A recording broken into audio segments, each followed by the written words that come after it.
श्री गणेशाय नमः। श्री गोपीजनवल्लभाय नमः। श्रीमद्भागवत महापुराण दशम स्कंध अथ पंचमोध्याय। गोकुल में भगवान का जन्म महोत्सव। श्री सुखदेव जी कहते हैं, परीक्षित, नंद बाबा बड़े मनस्वी और उदार थे। पुत्र का जन्म होने पर तो उनका हृदय विलक्षण आनंद से भर गया। उन्होंने स्नान किया और पवित्र होकर सुंदर सुंदर वस्त्राभूषण धारण किए। फिर वेदज्ञ ब्राह्मणों को बुलवाकर स्वस्थ वाचन और अपने पुत्र का जातकर्म संस्कार करवाया।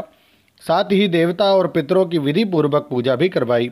उन्होंने ब्राह्मणों को वस्त्र और आभूषणों से सुसज्जित 2 लाख गौवें दान की। रत्नों और सुनहले वस्त्रों से ढके हुए तिल के 7 पहाड़ दान किए। संस्कारों से ही गर्भ शुद्धि होती है, ये प्रदर्शित करने के लिए अनेक दृष्टांतों का उल्लेख करते हैं। समय से नूतन जल, अशुद्ध भूमि आदि, स्नान से शरीर आदि, प्रक्षालन से वस्त्र आदि, संस्कारों से गर्भादि, तपस्या से इंद्रियादि, यज्ञ से ब्राह्मण आदि, दन से धन धान्यादि और संतोष से मन आदि द्रव्य शुद्ध होते हैं। परंतु आत्मा की शुद्धि तो आत्मज्ञान से ही होती है। उस समय ब्राह्मण, सूत, मागध और वंदीजन मंगल में आशीर्वाद देने तथा स्तुति करने लगे।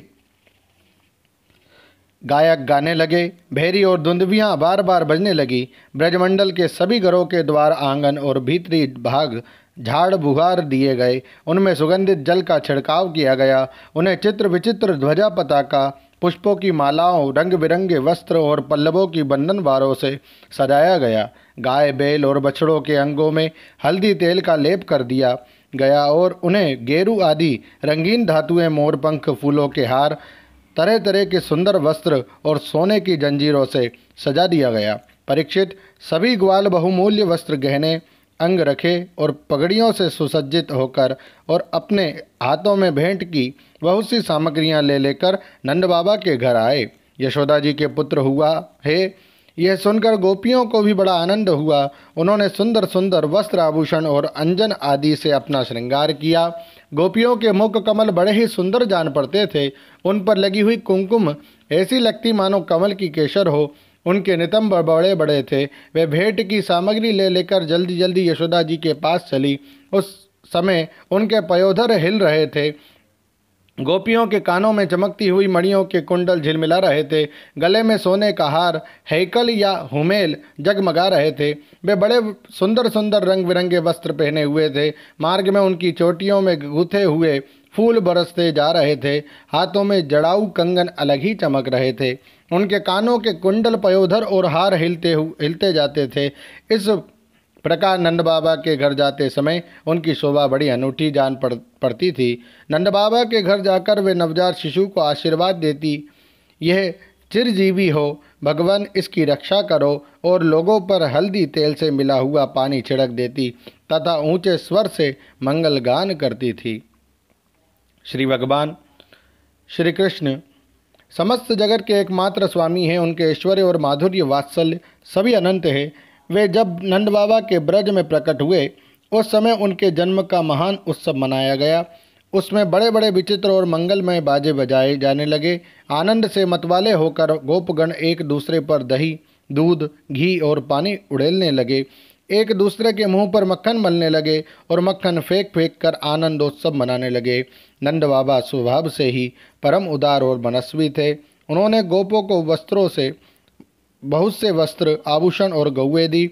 सूत, मागध, बंदीजनों, नृत्य, वाद्य आदि विद्याओं से अपना जीवन निर्भर करने वाले तथा दूसरे गुणीजनों को भी नंद बाबा ने प्रसन्नतापूर्वक उनकी मुँह मांगी वस्तुएं देकर उनका यथोचित सत्कार किया। ये सब करने में उनका उद्देश्य यही था कि इन कर्मों से भगवान विष्णु प्रसन्न हो और मेरे इस नवजात शिशु का मंगल हो। नंद बाबा के अभिनंदन करने पर परम सौभाग्यवती रोहिणी जी दिव्य वस्त्र, माला और गले की भांति भांति के गहनों से सुसज्जित होकर गृह स्वामिनी की भांति आने जाने वाली स्त्रियों का सत्कार करती हुई विचर रही थी। परीक्षित, उसी दिन से नंद बाबा के ब्रज में सब प्रकार की रिद्धि सिद्धियां, अटखेलियां करने लगी और भगवान श्री कृष्ण के निवास तथा अपने स्वाभाविक गुणों के कारण वह लक्ष्मी जी का क्रीड़ा स्थल बन गया। परीक्षित, कुछ दिनों के बाद नंद बाबा ने गोकुल की रक्षा का भार तो दूसरे गोपों को सौंप दिया और वे स्वयं कंस का वार्षिक कर चुकाने के लिए मथुरा चले गए।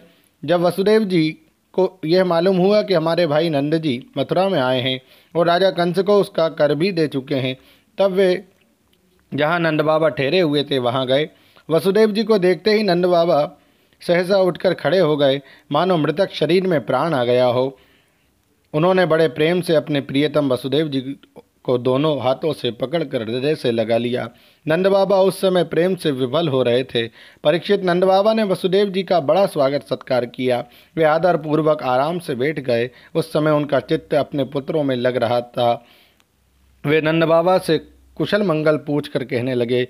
वसुदेव जी ने कहा, भाई, तुम्हारी अवस्था ढल चली थी और अब तक तुम्हें कोई संतान नहीं हुई थी, यहाँ तक कि अब तुम्हें संतान की कोई आशा भी ना थी। ये बड़े सौभाग्य की बात है कि अब तुम्हें संतान प्राप्त हो गई। यह भी बड़े आनंद का विषय है कि आज हम लोगों का मिलना हो गया। अपने प्रेमियों का मिलना भी बड़ा दुर्लभ है। इस संसार का चक्र ही ऐसा है। इसे तो एक प्रकार का पुनर्जन्म ही समझना चाहिए। जैसे नदी के प्रबल प्रवाह में बहते हुए बेड़े और तिनके सदा एक साथ नहीं रह सकते, वैसे ही सगे संबंधी और प्रेमियों का भी एक स्थान पर रहना संभव नहीं है।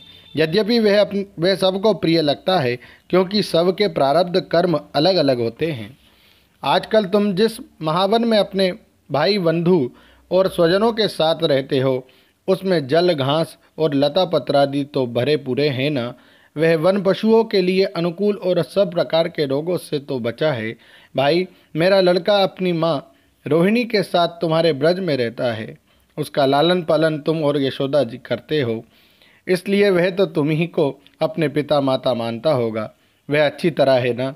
मनुष्य के लिए वे ही धर्म और अर्थ और काम शास्त्र विहित है, जिनसे उसके स्वजनों को सुख मिले, जिनसे केवल अपने को ही सुख मिलता है किंतु अपने स्वजनों को दुख मिलता है। वे धर्म, अर्थ और काम हितकारी नहीं है। नंद बाबा ने कहा, भाई वसुदेव, कंस ने देवकी के गर्भ से उत्पन्न तुम्हारे कई पुत्र मार डाले। अंत में एक सबसे छोटी कन्या बच रही थी, वह भी स्वर्ग सिधार गई। इसमें संदेह नहीं कि प्राणियों का सुख दुख भाग्य पर ही अवलंबित है। भाग्य ही प्राणी का एकमात्र आश्रय है। जो जान लेता है कि जीवन के सुख दुख का कारण भाग्य ही है, वह उनके प्राप्त होने पर मोहित नहीं होता।